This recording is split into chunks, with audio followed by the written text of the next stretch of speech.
Hello students. तो इस video में हम लोग एक क्वेश्चन डिस्कस करेंगे क्लास 12th का। और चैप्टर है आपका पहला रिलेशंस। ओके, तो ये बहुत ही अच्छा क्वेश्चन है, एमसीक्यू क्वेश्चन है।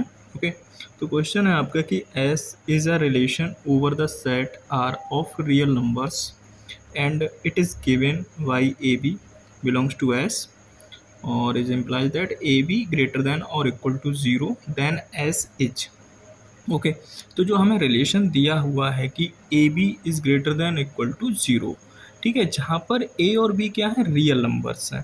तो अब हमें चेक करना है क्या ये रिफ्लेक्सिव है, सिमेट्रिक है या फिर ट्रांजिटिव है। ठीक है, अगर ये तीनों हो जाता है तो वो इक्विवेलेंस रिलेशन में आ जाएगा। ठीक है, तो अब हम लोग चेक करते हैं। ओके, तो कैसे स्टार्ट करेंगे वो देखते हैं। चलिए, तो देखिए सबसे पहले हम लोग बात करेंगे क्या ये रिफ्लेक्सिव है। तो आप लोग जानते हैं कि रिफ्लेक्सिव के लिए भाई दोनों चीज़ें सेम होनी चाहिए।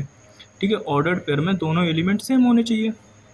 ठीक है, अब यहाँ लिखा है ए into B greater than or equal to zero. अब ये देखो दोनों नंबर या तो पॉजिटिव होंगे या नेगेटिव हो सकते हैं। ठीक है, तो हम सभी केस इसमें कंसीडर करेंगे।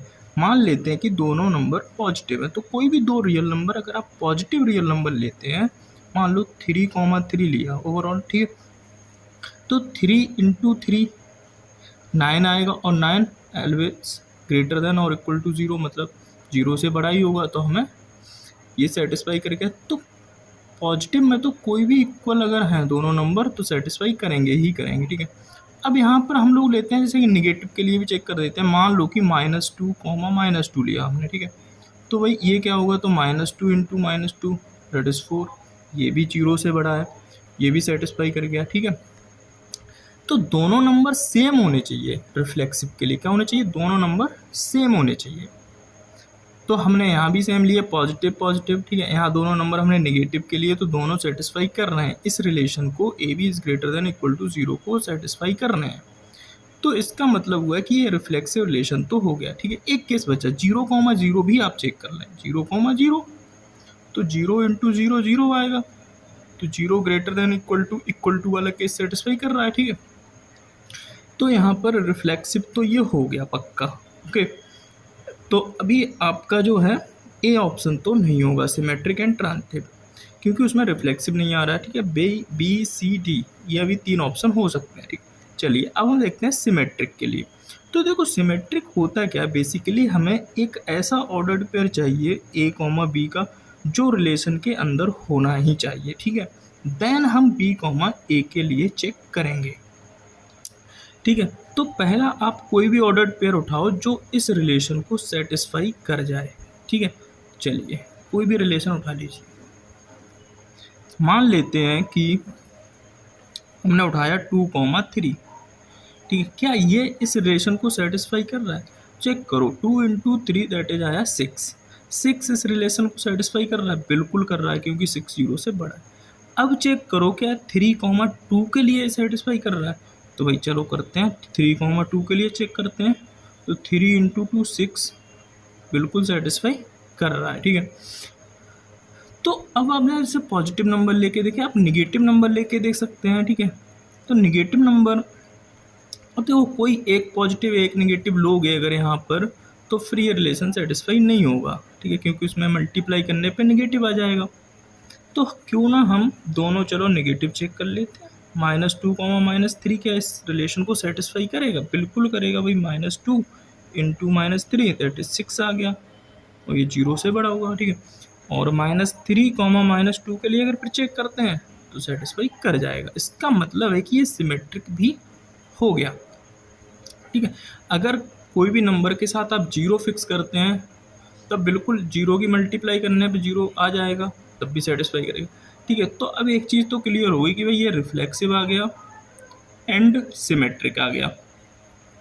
ठीक है, बात करें क्या ये ट्रांजिटिव है या नहीं है। ठीक है, तो जैसे कि ये क्वेश्चन क्लास में हो रहा था, तो इसमें थोड़ा सा ट्रांजिटिव में बच्चों ने दिमाग नहीं लगा पाए कि ट्रांजिटिव में भी हमें एक ऑर्डर्ड पेयर कुछ ऐसे मिल सकते हैं जिसके लिए ट्रांजिटिव नहीं होगा। ठीक है, तो वो कौन से ऑर्डर्ड पेयर होंगे वो यहाँ पर बात करेंगे। ठीक है, तो चलिए देखिए, जैसे कि यहाँ पर जो जीरो है ना, जीरो, ये मतलब इसके साथ में हम कुछ पेयर लेते हैं। देखिए, क्योंकि यहाँ पे greater than or equal to zero लगा है, तो एक जीरो वाला केस सेटिस्फाई करेगा ना ये।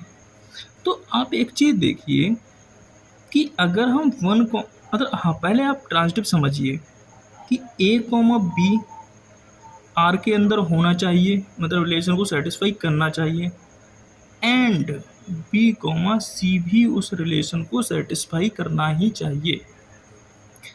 ठीक है, देन आप चेक करेंगे क्या ए और सी उस रिलेशन को सेटिस्फाई कर रहा है कि नहीं कर रहा है। ठीक है, तो दो तो आप ऐसे रिलेशन उठाओ जो इसको सेटिस्फाई करें। चलिए देखिए, ये बहुत ही बेहतरीन क्वेश्चन है अपने आप में। तो देखिए, आपने उठाया 1,0, क्या इसको सेटिस्फाई कर रहा है? बिल्कुल कर रहा है। आप कहोगे 1 इंटू 0 दैट इज 0, और वो इसको सेटिस्फाई कर जाए क्योंकि इक्वल टू लगा हुआ है। ठीक है, ओके। एंड अब देखिए, अब उठाइए आप 0,-1 उठा लीजिए। ठीक है, देखिए ये ए कॉमा बी था, ए कॉमा बी कॉमा सी था, बी कॉमा सी। अब सी को मैंने निगेटिव रखा, ये भी तो सेटिस्फाई कर रहा है भाई। 0 इंटू -1 बराबर 0 आएगा, ये इस रिलेशन को सेटिस्फाई कर रहा है। दोनों हो गए A B and B C. ये आप बहुत ही मतलब इम्पॉर्टेंट है, ट्रांजिटिव समझना पड़ेगा। A B belongs to R हो रहा है और बी सी भी बिलोंग्स टू आर हो रहा है, मतलब ए बी ऑर्डर्ड पेयर भी इस रिलेशन को सेटिस्फाई कर रहा है और बी सी ऑर्डर्ड पेयर भी इस रिलेशन को सेटिस्फाई कर रहा है। तब क्या ए और सी करेगा या नहीं करेगा, चेक करते हैं 1 और -1 के लिए। तो पहले आप मल्टीप्लाई कराएंगे तो -1 आ जाएगा। तो भाई -1 ग्रेटर देन इक्वल टू 0 कहाँ है बेटा? नहीं है, सही है। तो फिर ये जो है ट्रांजिटिव नहीं हुआ। One of the most important question है ये, और इसको बहुत ढंग से समझना है। ठीक है, तो इसका जो आंसर होगा वो होगा पी, रिफ्लेक्सिव एंड सिमेट्रिक। ठीक है, तो क्या आपको ये क्वेश्चन समझ में आया? आप कमेंट सेक्शन में ज़रूर बताएं। ठीक है, और ऐसे ही एमसीक्यू क्वेश्चन के लिए आपको हमारे चैनल को सब्सक्राइब करना ना भूलें। ओके।